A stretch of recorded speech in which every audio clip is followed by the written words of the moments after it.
High friends welcome back to my channel. केमन आছেন আপনারা সবাই? आशा करी আপনারা সকলে খুব ভালোই আছেন।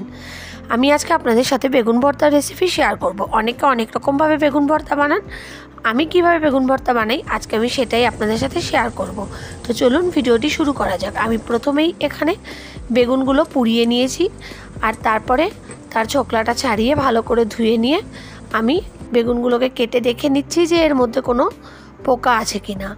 অন্যদিকে আমি বেশ কিছুটা রসুন কুচি করে নিয়েছি আর তার সাথে পেঁয়াজও কুচি করে নিয়েছি। আমাদের বেগুন ভর্তা বানানোর জন্য রসুন, পেঁয়াজ, টমেটো, কাঁচা লঙ্কা আর ধনেপাতার দরকার। তো আমার পেঁয়াজ আর রসুনটা আমি চপ করে নিয়েছি। আমি গ্যাসে কড়াই চাপিয়ে তাতে পরিমাণ মতন সরষের তেল দিয়ে দিয়েছি আর তেলটা গরম হলে তাতে আমি রসুন কুচিটা দিয়ে দেবো।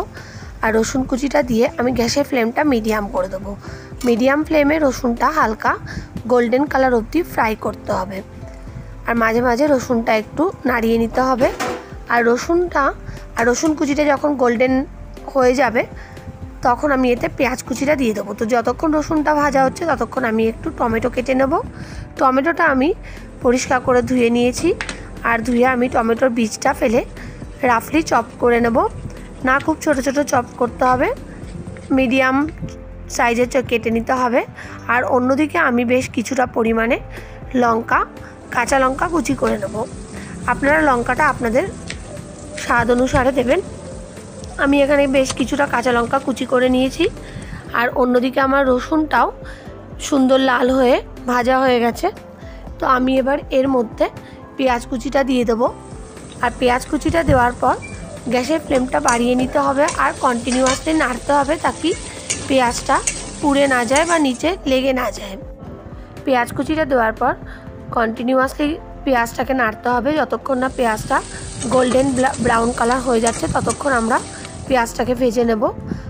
আর পেঁয়াজটা যখন গোল্ডেন ব্রাউন কালার হয়ে যাবে তখন আমরা এতে টমেটো কুচিটা দিয়ে দেবো। আমি লবণটা দিতে ভুলে গেছিলাম, আপনারা পেঁয়াজ দেওয়ার পর লবণটা দেবেন। আর এই সময় গ্যাসের ফ্লেমটা বাড়িয়েই রাখবেন আর কন্টিনিউয়াসলি নাড়তে হবে। টমেটোটা যতক্ষণ না একটু মজে যাচ্ছে, হালকা নরম না হয়ে যাচ্ছে ততক্ষণ আমরা টমেটোটা পেঁয়াজের সাথে একটু ভাজা করে নেব। আর আমি কিছুটা ধনেপাতা ধুয়ে নিয়েছি আর ধনেপাতাটা আমি এখানে কুচি করে নিচ্ছি। তো দেখুন আমি টমেটোটা দিয়ে এখন আমি লবণটা দিয়ে দিলাম আর তারপর ভালোভাবে নাড়তে হবে। আর যেহেতু গ্যাসের ফ্লেমটা হাই থাকবে তাই জন্য কিছুক্ষণ পরেই আমাদেরকে মশলাটাকে নাড়তে হবে। তো আমি টমেটোটার সাথে নুন মিশিয়ে নিয়ে আমি এখানে কিছুটা পরিমাণে হলুদ দিয়ে দিলাম। হলুদ দিয়ে আমি ভালো করে মশলাটাকে কষিয়ে নেব। যখন টমেটোটা একটু মজে যাবে, হালকা নরম হয়ে যাবে তখন আমি এখানে বেগুনের বোটাগুলো কেটে বেগুনগুলি দিয়ে দেবো। আর বেগুনটা দেওয়ার পর মাঝে মাঝেই আমাকে ভালোভাবে নাড়তে হবে কারণ এই বেগুনটা যতক্ষণ না মজবে আর বেগুনটা থেকে অনেকটা জল বেরোবে, তাই যতক্ষণ বেগুনটা থেকে জল বেরোতে থাকবে ততক্ষণ হাই ফ্লেমেই বেগুনটা নাড়তে হবে। তো দেখুন বেগুনটা অনেকটা মজে এসছে আর এখনও বেগুনটা থেকে একটু একটু জল বেরোচ্ছে। তো যতক্ষণ বেগুনটা জল বেরোবে ততক্ষণ আমি হাই ফ্লেমে দিয়েই আস্তে আস্তে নাড়তে থাকতে হবে।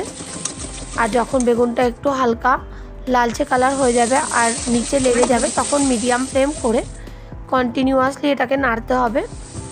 খেয়াল রাখতে হবে যাতে বেগুনটা পুড়ে না যায় আর নিচে যাতে লেগে না যায়, হালকা হালকা লেগে যাবে তো তাতে কোনো প্রবলেম নেই। আপনারা এটাকে নাড়তে থাকবেন মিডিয়াম ফ্লেমে।